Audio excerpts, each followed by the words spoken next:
যাবো ধরে রাইখে দাওয়াত খেতে গেছিলাম, তো পাগল হয়ে গেছে, পাগল একদম পাগল। দেখেন খাওয়ার জন্য কিরম ছটফট করতেছে, তো ডাইরেক্ট পাগল হয়ে গেছে।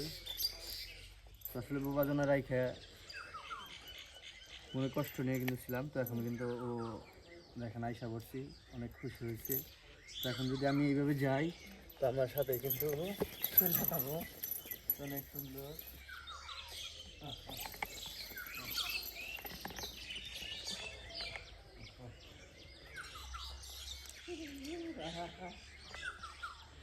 আমি যে জায়গায় যাবো সেই জায়গায়ও কিন্তু সবসময়ের জন্য যাবো।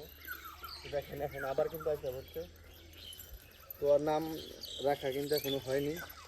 তো দেখেন আমার সাথে খেলা করবো, দেখেন কত সুন্দর খেলা করবে।